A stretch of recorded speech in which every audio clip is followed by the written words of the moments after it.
Hello traders 2 September को Nifty आ bank Nifty रे trade करने कौन कौन लेवल्स हो पारे चलते आम एनालिसिस करवा। चलते प्रथम देखा निफ्टी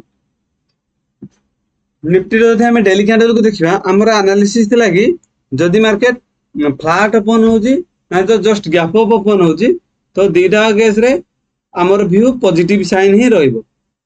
जदि बहुत बड़ गैप डाउन ओपन हो जाउची मिनिमम 24,350 तले किंबा 24,200 तले जदि गैप डाउन ओपन हो जाउची ताहले मार्केट रो व्यू नेगेटिव रहबो नहले तो आमर व्यू पॉजिटिव रहबो। एटा आमर एनालिसिस थिला। एग्जैक्ट मार्केट गैप अप होला परे मार्केट पुणी धीरे धीरे अपसाइड मूव करिछ। चलन देखिबा 15 मिनिट टाइम फ्रेम रे हम पाई कोन कोन लेवल से पारे। जदि हम 15 मिनिट टाइम फ्रेम रे देखिबा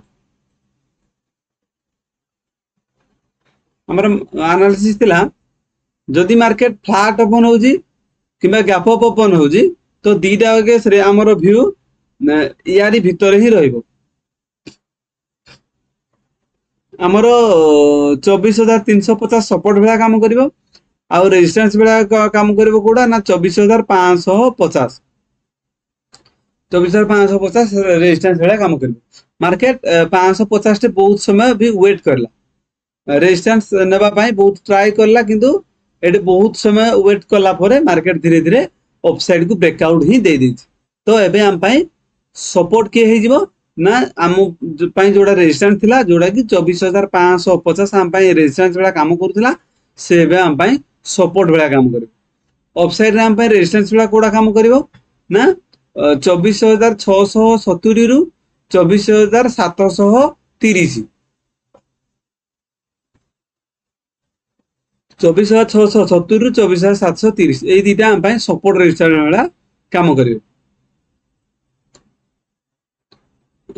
मार्केट जदि फ्लैट ओपन होजी ताहले हम पाई 24,670 रु 24,730 ए एरियाटा आम पाई रेजिस्टेंस बेला काम करिवो आ डाउन साइड रे सपोर्ट बेला काम करिवो 24,550 हम पाई सपोर्ट बेला काम करिवो। आ मार्केट जदि मिडिल रे मिलु ओपन होजी ताहले ताको हमें इग्नोर करबा आ जे कोनसी लेवल्स को आथिले जाई हमें ट्रेड करबा पाई ट्राई करबा। जदि मार्केट बहुत बड़ पुणी गैप अप ओपन हो जाउछ जदि गैप अप ओपन होउछ कोठी जदि 24,730 ऊपर डायरेक्ट गैप अप ओपन होउछ ओपन हैला परे गुटे ग्रीन कैंडल होउछ ताहले हमर व्यू पुणी अपसाइड को धीरे धीरे जीवो किबा जदि हमर 24,730 ऊपर ओपन होउछ जे कोनसी ग्रीन कैंडल हेले तो भलो सेठु हमें अपसाइड मूव ट्राई करबा। जदि रेड होउची डाउन साइड को आसबो नले एठी हमको वेट करिया पड़ियो। मार्केट 10-15 मिनिट हमको अपेक्षा करिया पड़ियो जो पटे मार्केट रो व्यू रहउची हमें से पटे ही जीवा।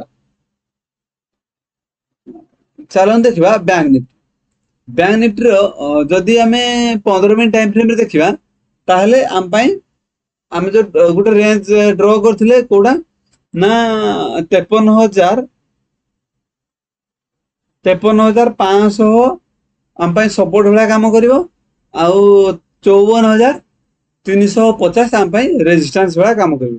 मार्केट कोन करजी मार्केट ओपन तो हला किंतु मार्केट पुणी गैप अप ओपन पर से मिडिल एरिया रे ही क्लोज दे दीछ ना मार्केट सपोर्ट एरिया को जाईची ना रेजिस्टेंस एरिया को आस मार्केट कोन करजी मिडिल रे ही क्लोज दे दीछ।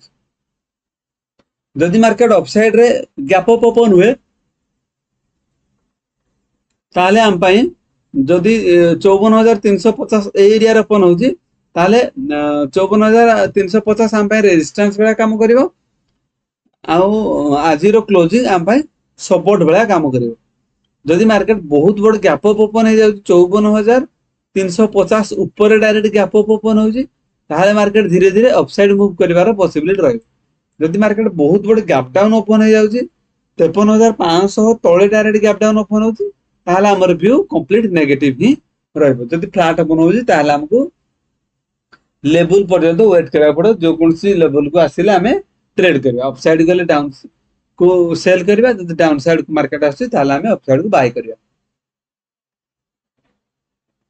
ଏହିଭଳି ନିଫ୍ଟି ଆଉ ବ୍ୟାଙ୍କ ନିଫ୍ଟିରେ ଟ୍ରେଡିଂ ଲେଭେଲ୍ସ ପାଇବା ପାଇଁ ଭିଡ଼ିଓକୁ ଲାଇକ୍ ଏବଂ ଚ୍ୟାନେଲକୁ ସବସ୍କ୍ରାଇବ କରନ୍ତୁ। Thank you.